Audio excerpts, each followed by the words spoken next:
Hello folks, it's Anahita Rao, and today I wanted to discuss a very important topic actually, and it often gets overlooked because we get so caught up in what's in the birth chart and why it's there, and rather than thinking about what to do about it.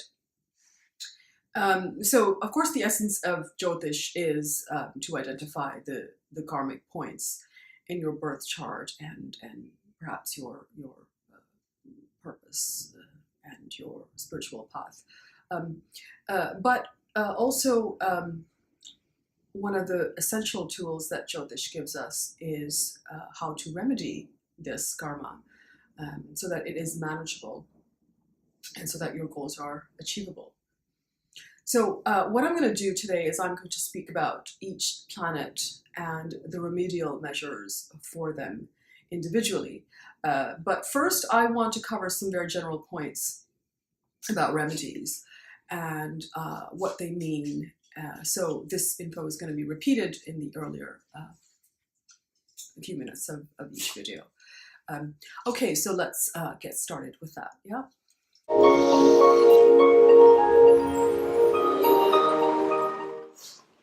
Okay, so the first thing to keep in mind with remedies is that you need discipline, which means you need to be regular.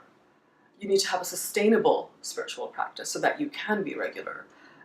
This could include a pranayama practice for a few minutes daily. It could include daily concentrated meditation technique that you have. It can include mantra japa. It could include yoga daily or a few times a week. Fasting is another great practice. The energy that the body puts into digestion is then reverted to healing. So if your body is healing, you can be sure that your thoughts are as well. Mantras are very effective, but this depends on your chart. If, for example, you have a poor fifth house or fifth lord, then it may or may not work for you. But nonetheless, regardless of that, you can always benefit from doing mantra chanting for your ascendant lord, nonetheless. Seva, I find, is the best remedy for any issue. It could be volunteer work, it could be giving donation, but if you're only giving donation and not doing something else, you may not see much difference. Because unless you're involved in a regular practice, then the shift inside of you doesn't take place. Yeah, so it's very important to have something in conjunction with seva. With donation especially. You may feel good for a few minutes when you make that donation, but that's about it. I don't feel that the internal shift will take place. Certainly not to a degree that it will be a stabilizing shift or a staying shift. So it might be something that you notice that changes, but it will be very transient and temporary. So if you're just doing donation, then you might want to supplement it with other practices. I've actually devoted a page on my website with ideas for donation connected to each and every planet. So have a look at that. It's basically anahitarao.com. These are merely ideas. I don't have any affiliation with these organizations that are mentioned there, but so just for you to get an idea of what the possibilities are out there. I'm not really a big advocate of gemstones unless they come from a very reliable source. And even then, you have to know how to energize them properly before wearing them and before expecting any sort of impact. If you are into gemstones, then I can recommend a good book which speaks about the healing powers of gemstones, and that's by Harish Johari. Now, there's two schools of thoughts when it comes to gemstones. One is use the natural malefic stones if they rule good houses, and the other is only use the natural benefics ruling good houses. My suggestion would initially be to play it safe and go with the second school of thought. So, for instance, if you're a Leo lagna, don't use the red coral, even though Mars is your yoga karaka planet, because it's a natural malefic.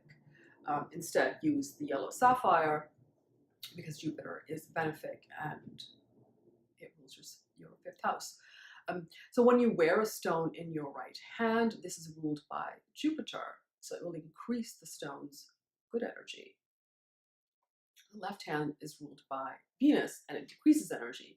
So if you're wearing for Saturn during Saturn's dasha, for example, then you might want to do it on the left hand to decrease Saturn's impact, perhaps.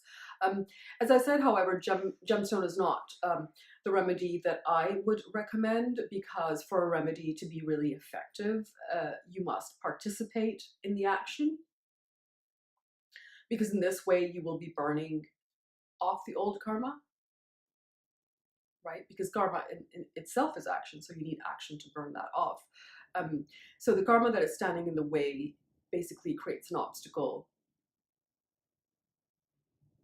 for anything that we desire in life. It gets into the mind, body, and soul. And if you're involved actively in something to remedy that, then you are feeling the effects on all of those levels. To combat it.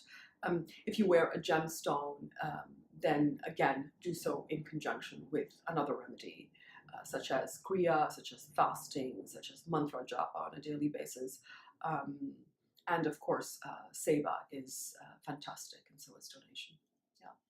So let's get started with the planet. Right, so let's talk about Saturn. How do we make your Saturn stronger? So now, what is Saturn? Saturn is the furthest planet from the Sun. It's also the darkest planet. It tends to show an area of weakness in our chart, an area where we are insecure. We feel insecure, and maybe it's an insecurity that we've experienced for many lifetimes. Saturn symbolizes duty and discipline. When it's working in its higher manifestation, it also symbolizes hard work and struggle and commitment. So what are the signs of a badly placed or afflicted Saturn? Some symptoms, let's talk about those. Well, you don't like to make plans and you do things at the last minute. You're always seeking the easy way out. You do not persevere, or you don't care what the path is, as long as it's easy. So even if the right path is too difficult, you will try to take a shortcut. You don't take responsibility for your actions, and instead you blame others. You don't follow rules and routine. You always delegate your responsibilities, which is good sometimes, but not all the time. You have no consistency in your actions. I think that's a big one. And people with afflicted Saturn tend to be quite disorganized in their life and in their work. Saturn with Venus can make one distant and detached from relationships. Again, you have to see the whole chart, but this is generally the case, and it may be because of experiences that you've had in the past, and it could also be from previous lives. Saturn with the nodes is difficult, as it can bring curses from previous lives. There are yogas connected to this that are quite difficult to handle, and it affects.